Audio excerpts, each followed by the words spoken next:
Hannah, welcome to the show. Thank you. I'm glad to Hannah be here. Lesher. Classical ballet, For 14 years. wrestling. Yes. Just tell me about that.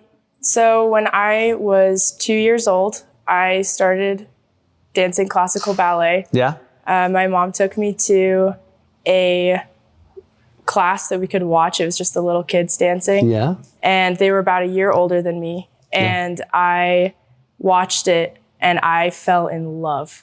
Okay. And when we got back in the car, I was sitting in my car seat in the back and my mom has this home video of me and I'm just sobbing because I just wanted to go back to ballet. And you could hear me say that through my tears. I was like, more ballet class.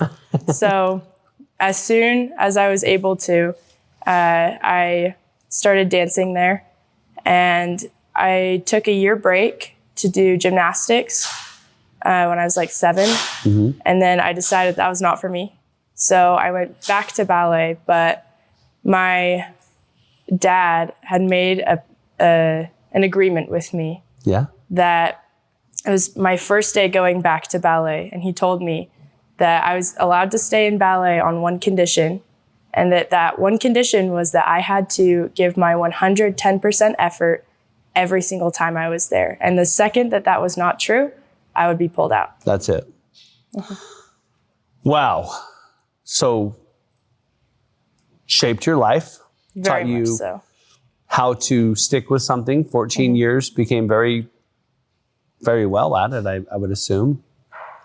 Yeah, I was on the pre-professional track for quite a few years.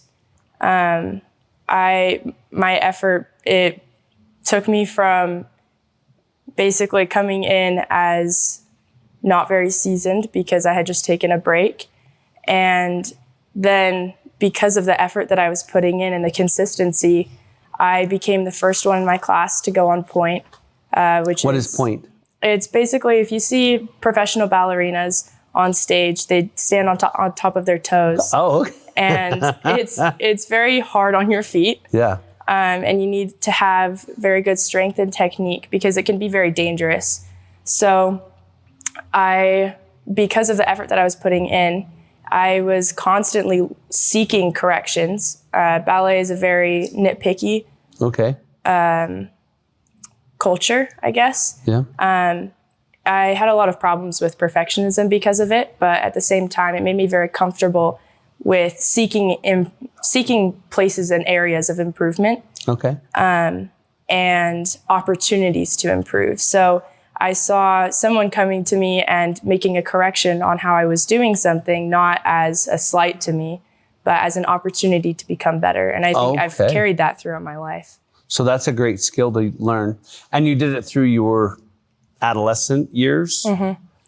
Very formative for me. Very formative.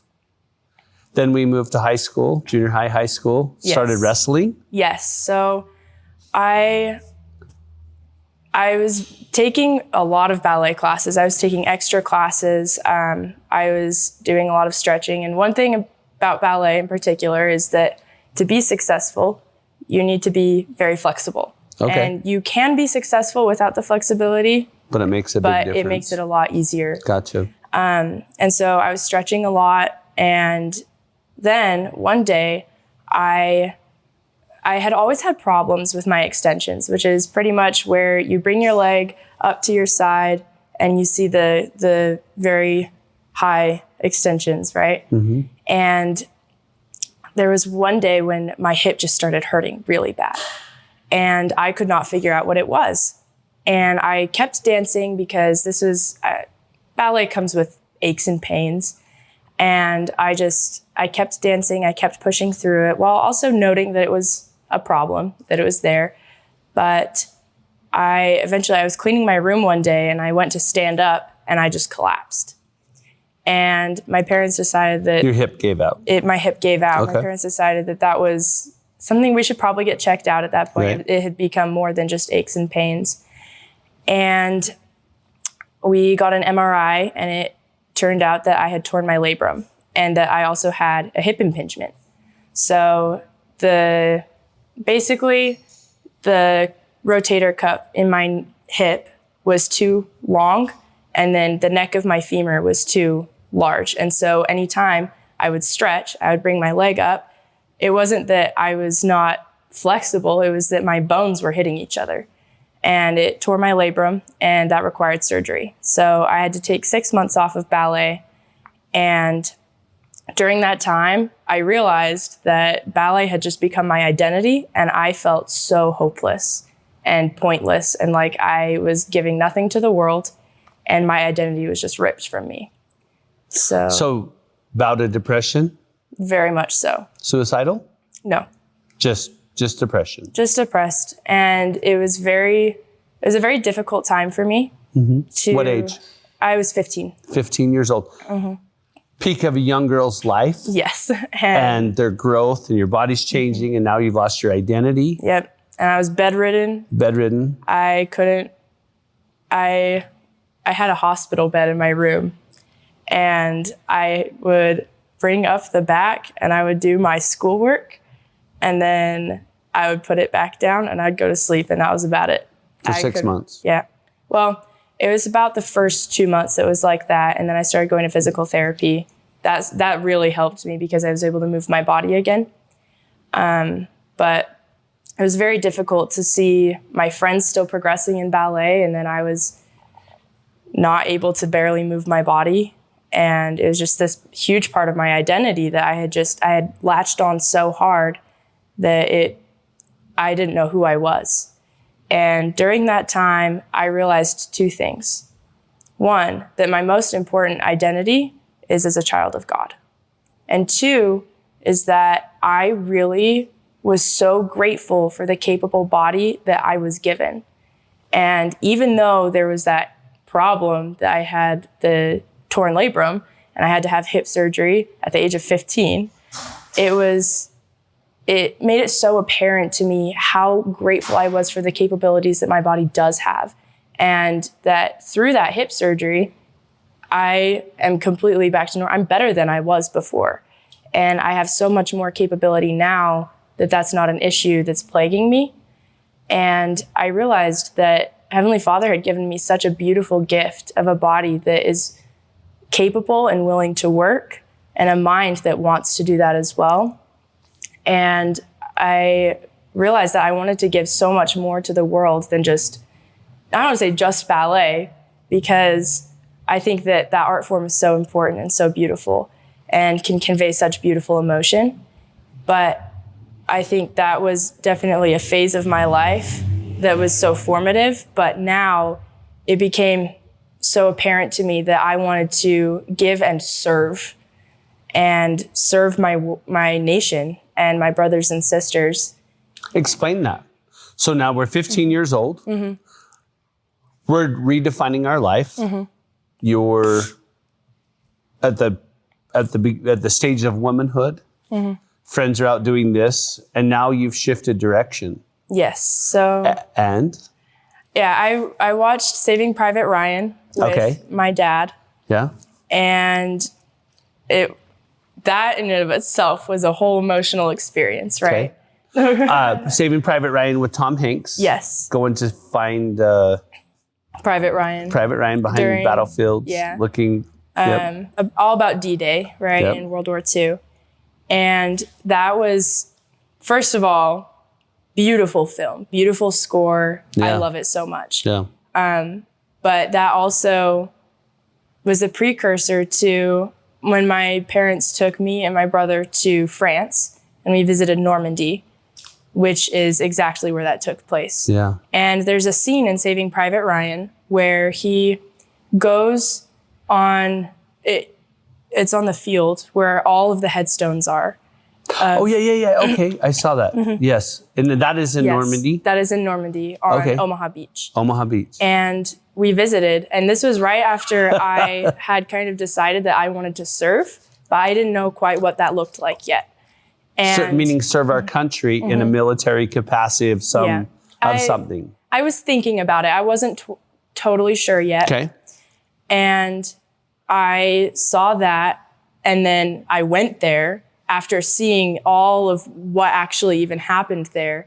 And I just remember my dad and I were standing, just staring we were staring at all of the headstones. It was rows upon rows, like as far as the eye could see. And then there was the ocean, and then they started playing taps. It was like 5 p.m. They started playing taps as they were lowering the flag. Mm-hmm.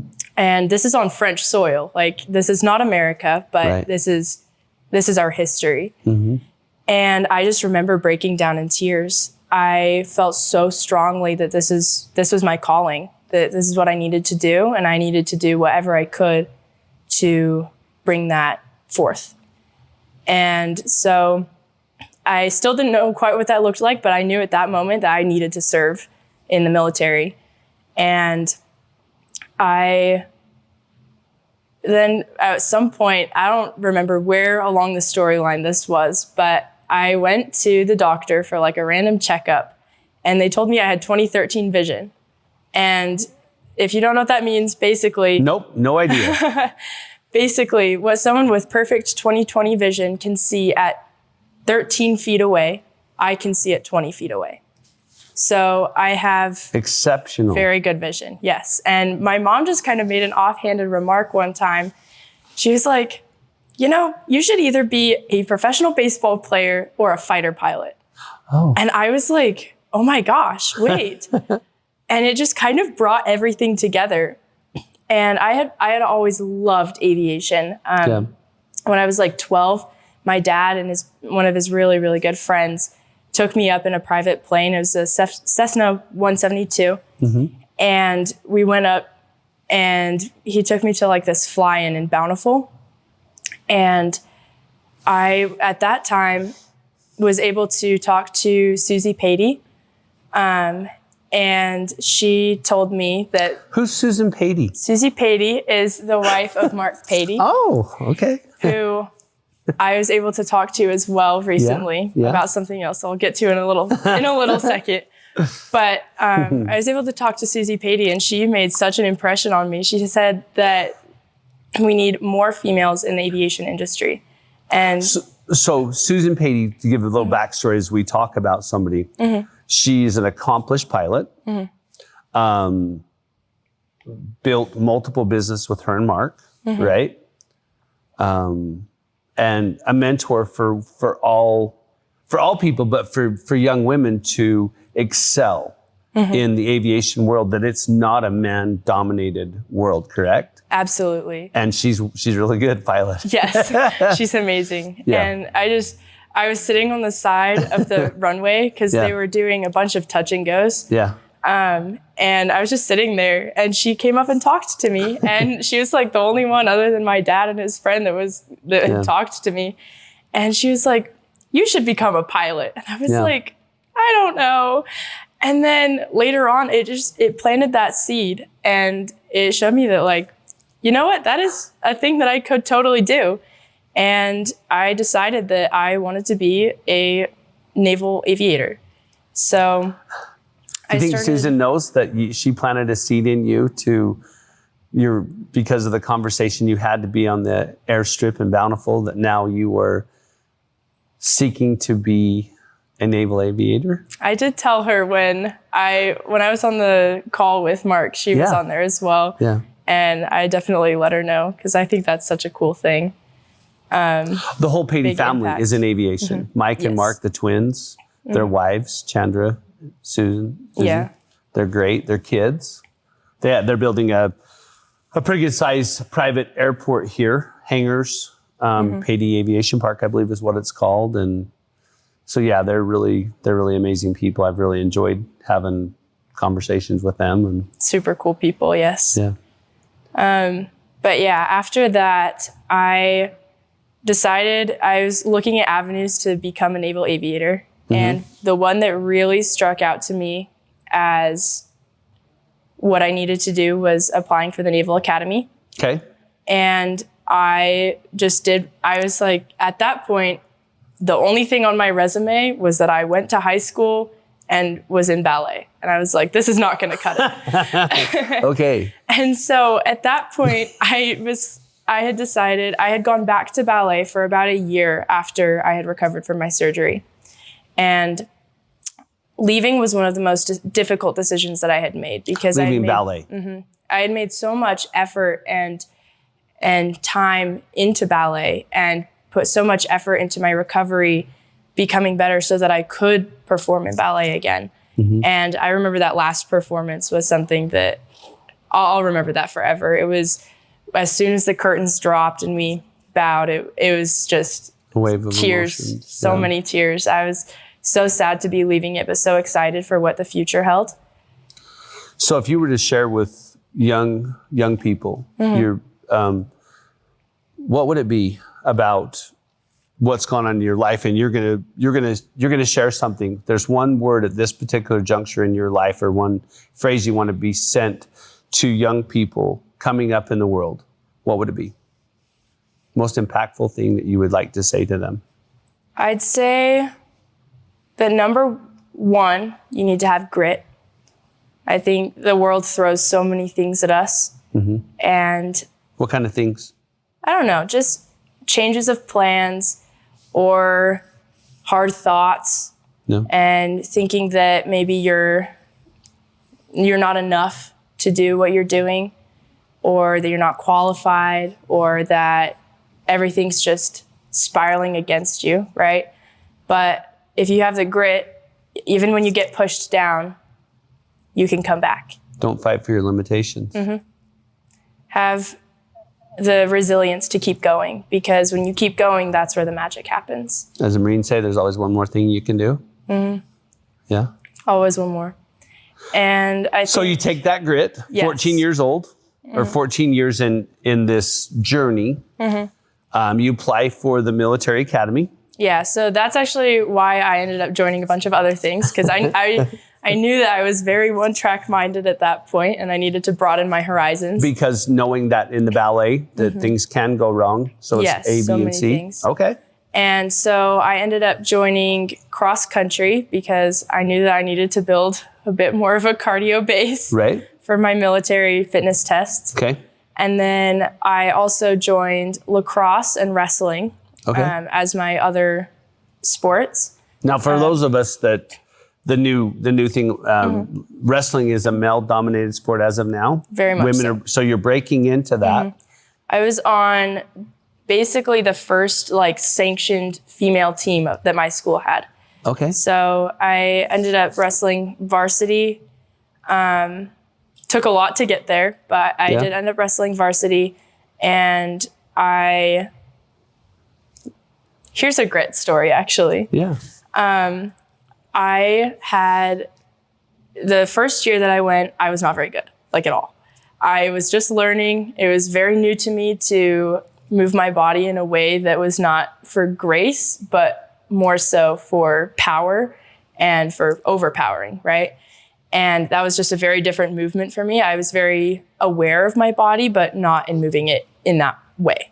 Whole different. Very, very different. One is about technique, balance, and the other one's about using opponents' strength against them and to counter them. Exactly. It's totally So, different. Super, super different. And Yeah. it took about a year for me to get the hang of it. And then for my senior year, I was so excited because I had finally started getting the hang of what was going on. I had my signature moves, and I was ready Look to out. take on the season. Yeah. And I, just like in ballet, I put my 110% effort into every single practice. I'd practice outside of practice. I'd practice 110% effort in Family practice. members are getting their butt kicked by you, Oh, yeah. throwing everybody in a hold. and- Oh, yeah.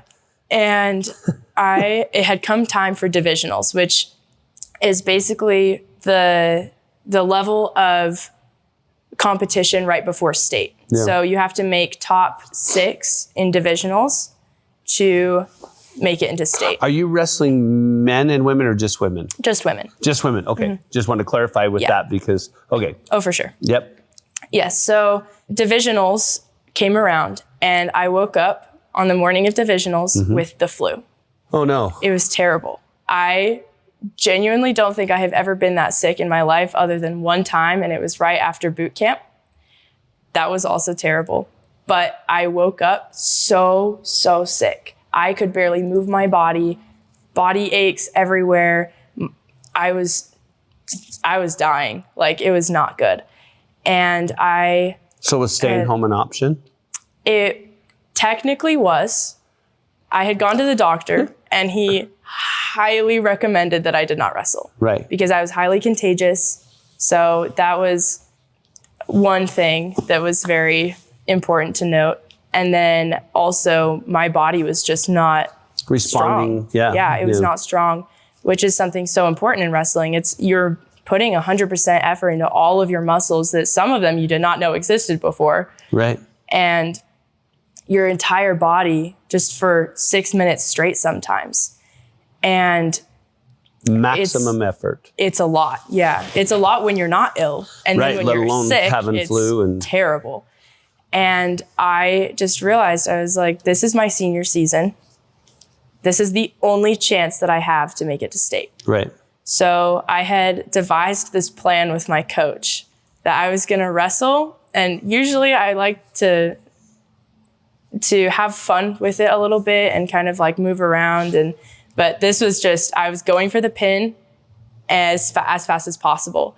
And I went, and I only had to win 2 matches to make it to 6th place, to secure 6th place to make it to state. So I devised this plan with my coach. All I was going to do was pin 2 people as fast as humanly possible, and then I was going to leave. Yeah. My dad had just been spending time with me in the wrestling room, not in the main gym where everyone else was. Right. That way we'd have someone come and they'd come tell me that it was my time to wrestle. And you just go. And I'd just go. Otherwise, I was like laying in the... So second thing in your life that you strive for, ballet being one, body not able to perform. Second time, now body's not being able to perform. And you said, no, I'm going for it. Yeah, I went for it. And I made it through those 2. And then I was like, Victorious? I feel good enough. Yeah. So I kept going. So you were victorious on this too? And so instead of doing what you said you were going to do, you went for a third match. I went for a third. Yeah. I can't remember how many it ended up being. I think it was 4 or 5 matches that I ended up wrestling. And I made it to finals. I made it to the finals match. I was done at that point. Like, I was so sick, I could barely move. And then it was the finals match. They had the spotlight and everything. And it was me and this one girl. And I couldn't do it. I made a valiant effort, but I still got 2nd place though, and I had the flu.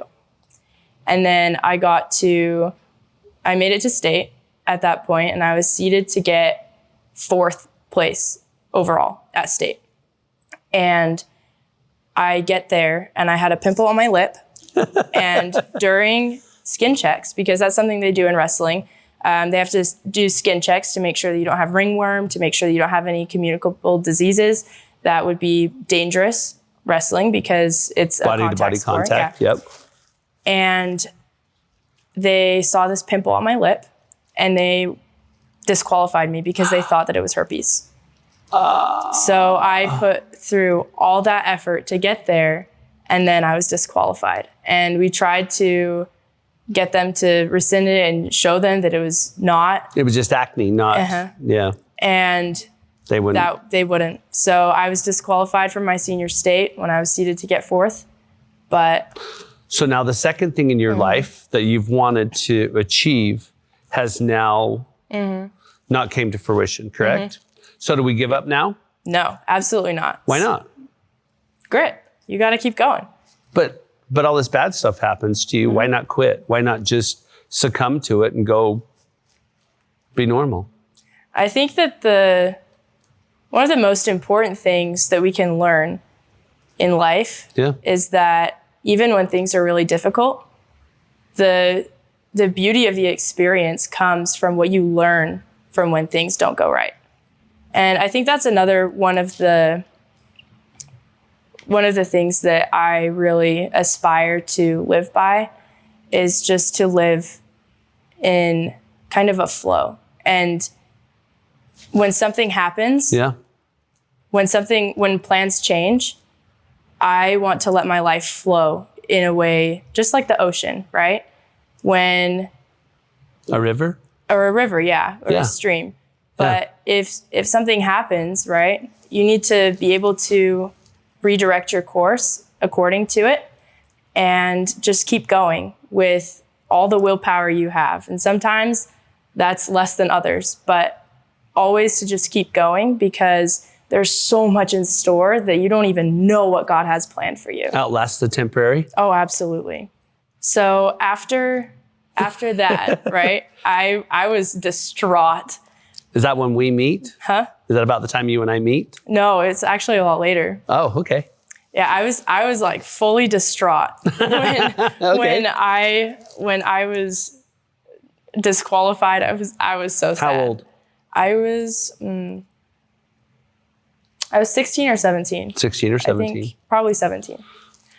And it was terrible. But then I still had so many more things. I had lacrosse season. Yep. And then I was also in debate, and also FCCLA, which is Family, Career, and Community Leaders of America, which I ended up going to nationals for in leadership, and I got top 10 in the nation. I put a lot of work into that competition. Very competitive young lady. Yes, very competitive. Very driven. I think competitive is definitely competitive and driven are two words that definitely describe me. We talked off camera through our relationship that we have formed. ADHD. Yes. Very much so. Yes, very much so. How about compulsive? Just ADHD. ADHD. Tell our audience what that is. Explain it. I think the biggest part of it is that what I've learned through a lot of research and a lot of... When you say research, there's a whole story about this, and I would love you to share it with us. Yes. So I'm studying aerospace and mechanical engineering at Rensselaer Polytechnic Institute. And that's It's in Troy, New York. New York. Albany area. Okay. And one of my classes was called Inventor Studio. Yep. And in this class, we were given basically the jurisdiction to pick whatever problem you want, and then you have to come up with a solution. Okay. And that solution doesn't have to be like a hands-on mechanical solution, but it needs to be a solution, right? Something that you build. Okay. And I had realized this totally came out of the blue. We were just doing our like round tables, just kind of figuring out what we wanted our problem scope to be. And I just had this blank thought. I was like, oh my goodness, ADHD. Yeah. This is a problem. Yeah. But not actually, but it can be, right? It's a challenge. It's a challenge. Yeah. Yes. And we rise to the challenge. Rise to the challenge. And I realized my brother struggles with it a lot. I struggle with it a lot. My dad struggles with it a lot. Yep. And my dad had told me to read this book. It's called Addicts and Millionaires, and it's by Mark Patey. And I read this book, and now Mark Patey. Now we've had the interaction with Susie. Now here comes Mark down the road. The Patey family are back in your life again. Yes, they are. Yeah. And I read this book, and I had never felt so seen in my life. I'd never read a book where I fully was engaged the whole time. That was something that was so cool to me, because it was written by ADHD for ADHD, right? And there were Addicts or Millionaires. Yes, and it has these little notes and these little distractions everywhere in the book. And it made it so that I was reading it, and it was like this page of words. But then all of a sudden, when my mind started to wander off, it had a place to go and wander off. And then there was a specific end to it, and I would go back, and it was like nothing ever happened. Yeah. And I fully understood the whole book. That was like the first time where it was so easy for me to understand everything he was saying. And I realized that I wanted to build this equal opposite thing that he had come up with, essentially, and realized was so imperative. I feel like imperative is the wrong word, but important for someone to be successful with ADHD is having that equal opposite, because a big part of ADHD is that you struggle with executive function. And that can be, a lot of that is linear thinking, right? So with ADHD, you oftentimes see the full picture and you see everything that you want to happen. You see the end state, but breaking that down into actual linear tasks and like smaller tasks that make it actually possible is something that is next to impossible. So that's where the EO comes in, the equal opposite, telling you and really helping you form this big plan. So equal and opposite that you're talking about that you built, what is it? So me and my project partner, Sarah, we ended up building this program essentially in this app, and it's called Flocus. Essentially flow state and focus, right? So you've created an app. Yes. To help people with ADHD. Yes. And one of the big things that I realized about myself and a lot of my friends that have it is that we have this amazing and unique ability to hyper focus, right? But we're not always ready to do that. And trying to treat it like your mind is always ready to hyper focus and trying to force that is it's a lot of the times disheartening, because you feel like you should be able to focus. Yeah. And you feel like you should be able to get this done. And then all of a sudden you can't do it. Like your brain will just not focus. Right. And there are times when we are biologically more likely to hyperfocus.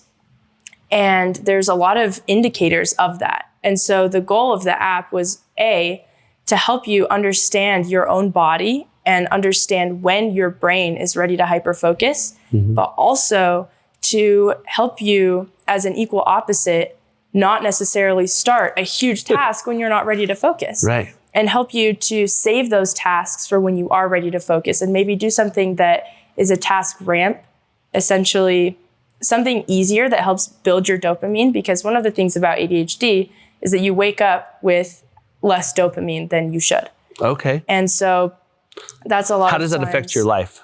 I found that a lot of times that leads to me scrolling right in the morning to get those quick, cheap dopamine fixes. Yep. Social media. Scrolling social media, reels, and also, I don't know, a lot of the time, like the distractions, just like craving that dopamine because you are actually lower in your levels of dopamine. And that just helps you to feel normal. And something I've done recently actually is I fully deleted Instagram because I realized that was such a slippery slope for me. And it was becoming such a problem. In high school, I'd wake up at 4:30 in the morning, and my best friend and I would go to the gym every single morning. And then we would cold plunge, and then we'd go to school, and then we'd study, and we'd do it every day. And it was that workout in the morning that really helped me to be productive, because it was real organic dopamine that was getting my brain where it needed to be. Yeah. And then when I got to college, that ability for me to even do that dropped off. It's really cold in New York during the semester months. And the gym at my school doesn't open until 8 a.m. And that's when most of my classes start. So it was really difficult for me to figure out when I could do that. Yeah. And it led to me scrolling in the mornings, and it led to so much lost time. And I felt like I lost that spark and that fire that was really driven about me. And since deleting Instagram, I have started working out again in the mornings, and I feel so much more ready to take on the world because I have that organic dopamine and my brain is in the right headspace. Absolutely. So, read the book, created an app, then what? There's so much. You got a phone call? You got to make a phone call to Mark? Yes, for sure. That was one of the most interesting conversations I've been able to have is with Mark Patey and his wife. Yeah. And we were able to just talk about ADHD and how we can be successful with it, and how to not see it as a hindrance, but something to work with us and become that superpower. Because I realized for me, first of all, I did not realize that I even had it. It was masked by perfectionism for so much of my life. And I was working not necessarily against my brain for so long, but I didn't realize that was something that I could tap into. And it was just something that I was trying to be completely normalized without realizing that I was having these habits, right? And I was trying to normalize my life in a way that I don't understand why other people can be like this and I can't. And then as soon as I made that connection that my brain works that way and starting to work in the ways that Mark Patey talks about, that Peter Shankman talks about. He wrote another ADHD book, and I was able to talk to him as well while making this app. And it was just so cool to understand that there are ways that my brain works, and if I work with that, I can be unstoppable. So proud of you. Thank you. It has been amazing to be welcome into your life. You and I speak a couple, 3 times a year, talk about your amazingness. It's been an honor. So you're going to have the last part of this segment in this show is the reason why I know why I love you. I know why I'm so proud of you is because I've been able to watch you grow, watch you not fight for your limitations. And, now you're getting ready to go into aerospace engineering. Is that correct? Is that the right way to say? Yeah. So goals for you, we're going to go the next 6 months, next year, 5 years. What is your goals? As of now. Yeah, as of now. Yep. I'm going to give a little backstory to this. Yeah, please. So regardless of how much effort I put into getting into the Naval Academy, I got waitlisted and I didn't get in. What does that mean? Basically, the Naval Academy, it's a federal service academy, and they completely pay for your schooling, but you're also active duty the whole time you're there. So you wear uniforms to class, you have a bunch of military duty and obligations outside of classes, but you're living on base and you are studying at the academy. It's in Maryland. And it's essentially like applying to a regular college, except to get in, you need a congressional nomination. And then you also need, there's so many letters of recommendation that you need that are just kind of different from your regular college recommendations.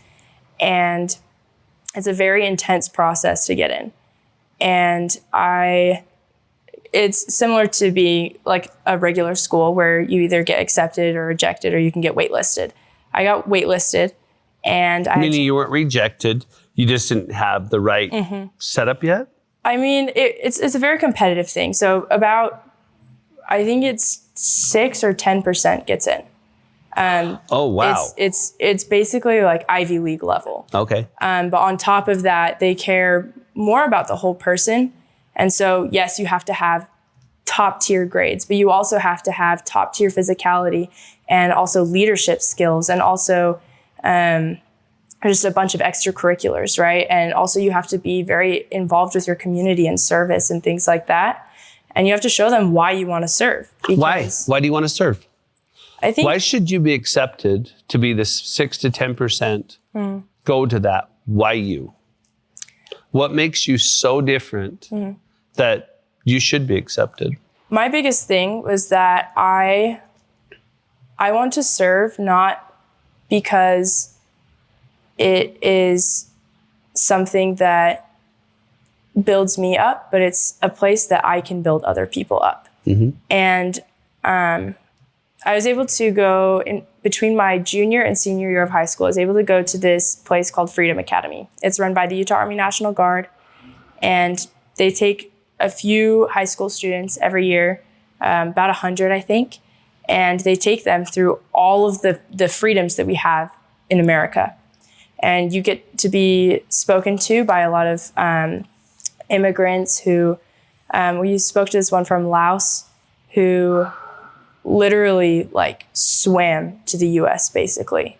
And like, it was just hearing their stories and understanding the freedoms and the abilities that we have here. You want to give back. I want to give back. And just knowing that there are so many people that have gone before me that gave their lives and have been like, they didn't even know me and they gave their life for me, right? And wow, that just touches you, doesn't it? It does. And it's just, Heavenly Father blessed me with such a capable body again, right? And mind. Yes, and mind, that I even wanted to do that. And I felt that duty, that sense of duty that I needed to do that. And I don't know who I would be if I don't do that. So it's powerful. So you're hoping this message gets out to the people that make the decision to go, hey, that's that Hannah girl. Why don't we have her come and be a part of this? Because you are going to make a difference. You will be a Navy aviator, correct? Yes. Want to work in the space program. You had a chance to talk to Ed Grimm. Yes, that was super cool. Who's Ed Grimm? An astronaut. Yeah. He worked in the space, worked on some of the Space Shuttle Columbia, I believe, 10 years. Yeah. Super cool. Super, super cool things.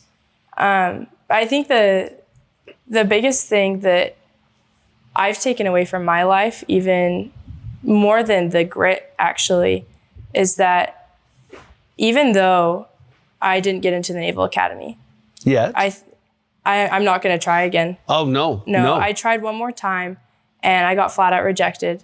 But that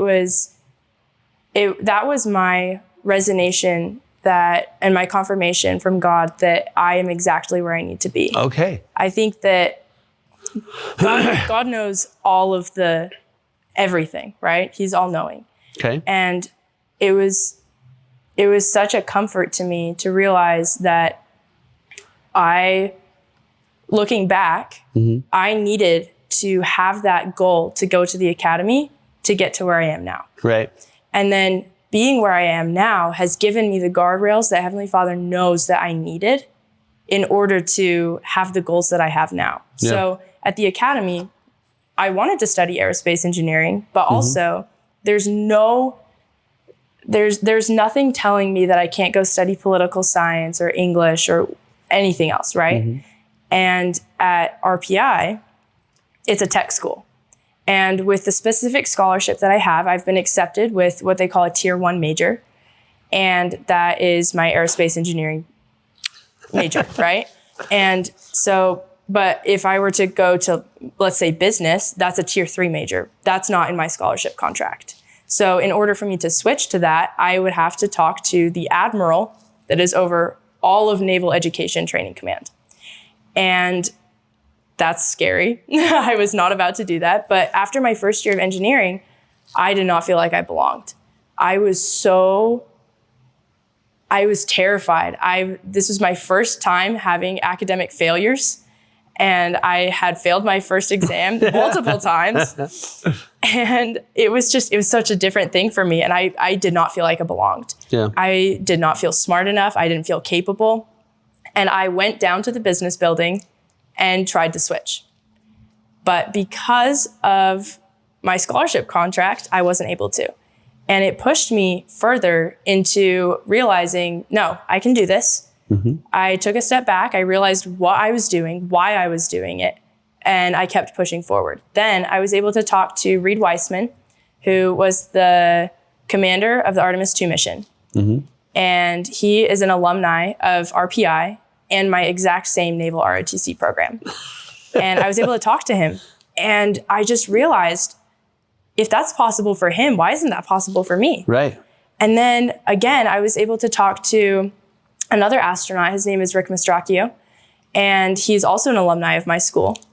And he has gone up to the International Space Station, worked on the International Space Station, I think 3 times. And he also is going to be one of my professors. And I was able to talk to him as well, and just understanding that I'm coming from exactly where they're coming from. And why see where I'm at now as a limitation, right? But see it as an opportunity. I would not have seen that opportunity if I had gone to the Naval Academy. I very likely would not be an engineering student anymore. So ballet, problem with your hip. Wrestling, first year, never going to make this. And you did, stuck with it. Go to the Naval, try to get in the Naval Academy, don't do it. Meet Susie and Mark Patey, Mark and Susie Patey. Transition to you. As we diagnose your life or talk about your life, what is the one constant you've always had? Your relationship with? God. Yeah. You and I have been working on a little bit of stuff on the side about listening. tuning into that. How's that working out? I think it's been very helpful. Yeah. Specifically because it's so easy these days to just kind of pretend that it's not there. Right. Pretend that connection with God is not there. Right. And it's really easy to just think that you've done everything, right? I'm here because of my hard work and my success.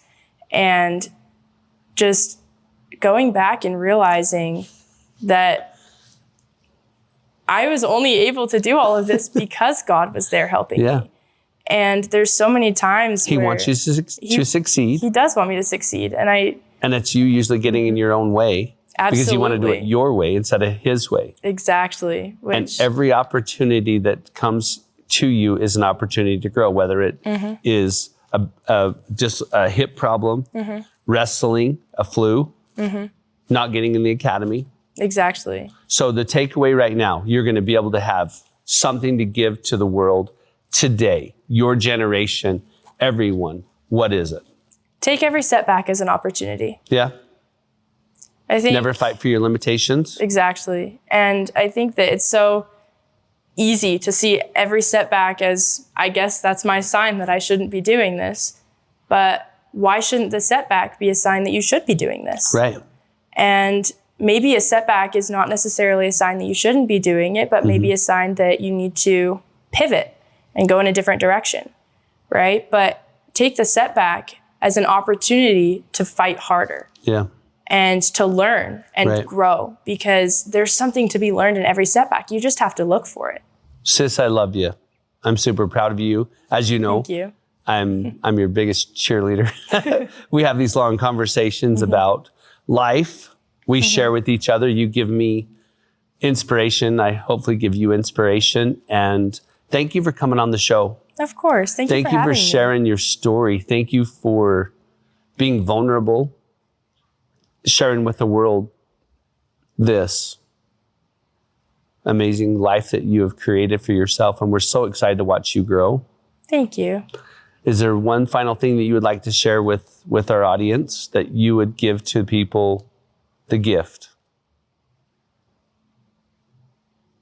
Is there some conversation we should be having in this world that is not being to have, that's not being to have, the conversations are not happening right now? What would the conversations be? I think the biggest conversation that I would like to see more in the world is understanding that our success comes from our ability to listen and work with God. Yeah. We never leave him. He never leaves us. He never leaves us. We We're leave the problem. him. Right. We create that distance between him. And listen to your holy advocate. He's there for you. Christ promises that he would leave us someone to help us navigate this world that is so crazy. For sure. Yeah. There's one word that could make a huge impact on the world. What would the one word be, in your opinion? Resilience. Resilience. And with resilience means never fight for your limitations. Strive for excellence in everything you do. Absolutely. And be okay when you don't hit perfection. For sure. All right, Hannah, love you. Our folks over to Reams Western Outfitters here in Spanish Fork, we get a little gift. There's a bottle of perfume, women's cologne. I'm not sure exactly from them. They've been one of our amazing sponsors for this show. And thank you. Hope you received that with love. And we're looking forward to having you back on the show. For sure.